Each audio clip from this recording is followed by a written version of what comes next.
I'm Kimberly here, and it's Monday, March 16th. I just wanted to update earlier when I went for my walk. I wanted to bring everybody along for my walk today, and I didn't because I left my iPhone in the house. Oh my gosh.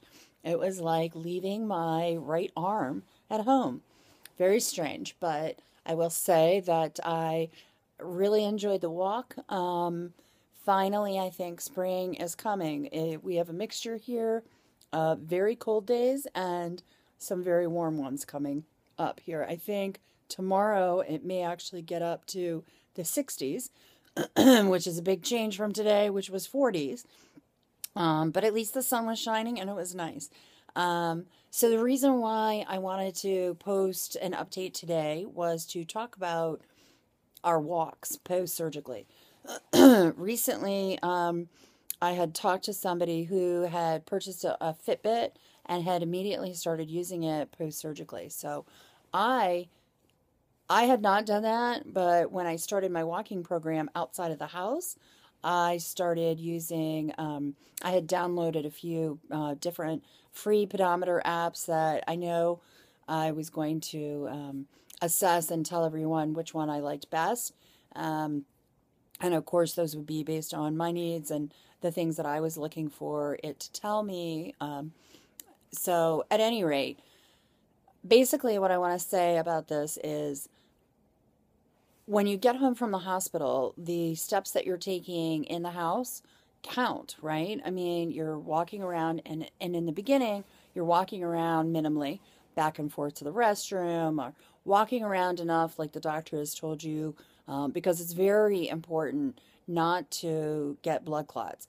And that is a risk post-surgically, even when you are discharged from the hospital. So at any rate, I hadn't really considered the steps that I was taking in the house. Every morning, my pedometer apps would, restart and reset. And then later on during the day, I would go out for my walks and I would come home and I'd say, wow, I did 8 or 10,000 steps, 12,000 steps. And as the weeks went by, those would increase more and more. So I thought that was really great. What I didn't realize, it was also counting all of the steps that I was taking throughout the day in the house. And the reality is that I was probably walking too much. Now, I just want to quickly say here, I have added a wellness doctor to my, quote, recovery team. I had gone to him prior to my surgery. He was previously in pain management and left pain management because the reality is he felt that people weren't really getting better in that type of a practice. So he is a medical doctor, and there's certainly an aspect of that to it, but also a wellness doctor. So anytime a vitamin or a diet can be prescribed in lieu of any type of medication, obviously that would be the route that you want to go, just because it's a healthier way of living.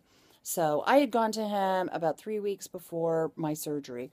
At the time, I didn't know I was going to have surgery in 3 weeks.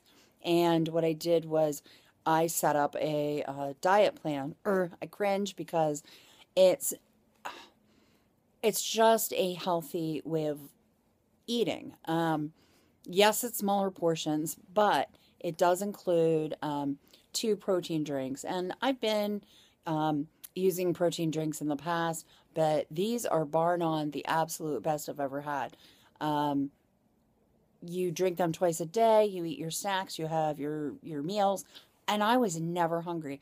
I think I dropped about 15 pounds prior to surgery. In fact, when I went for my pre-op appointment at Johns Hopkins, my doctor was stunned, as well as I was. So, but that was good news because when I was in the hospital, all of the steroids and heparin and all the other medications you're on, I gained 12 pounds back.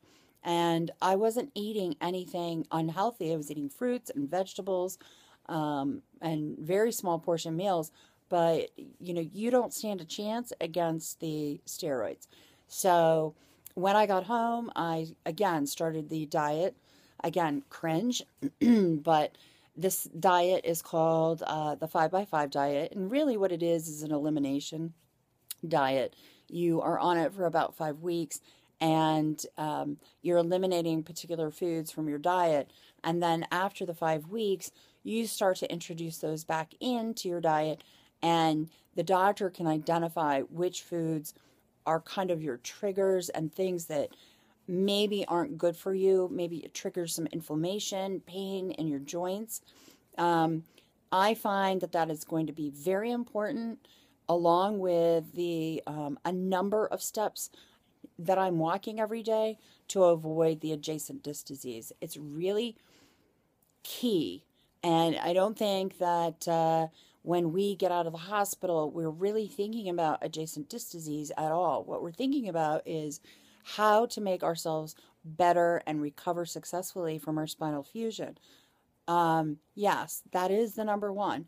But as we begin our walking program and our physical therapy, just keep in mind that the spinal fusion, and if you're not familiar with adjacent disc disease, please read up on it. It's very important. Once you have a spinal fusion, and mine was at L4, L5, once you have that fusion, the discs above and below will have additional stress that they didn't have before. So it's really key to get your core very strong. So walking, yes, good, but walking too much, bad. There are other things that you can be doing in addition to walking. And the steps, again, like I said, that you're doing inside the house as soon as you get back from the hospital are or need to be included in those ones that you're doing outside of the house as well. So I will get into that a little bit more maybe in another video. I have a set of subjects. I know that I keep saying I'm going to put them up, but now that I've gotten through all of the violin gala business with my son, and that is over with, I will have a little more free time, and I will do videos on each set of subjects. So please stay tuned, and I hope this was helpful for you. If you have any questions about adjacent disc disease, if you have any questions about the 5x5 diet, the vitamins that I'm taking, anything like that, please let me know. I'm happy to share it. I will share it earlier than the video if I can't get the video out quickly enough.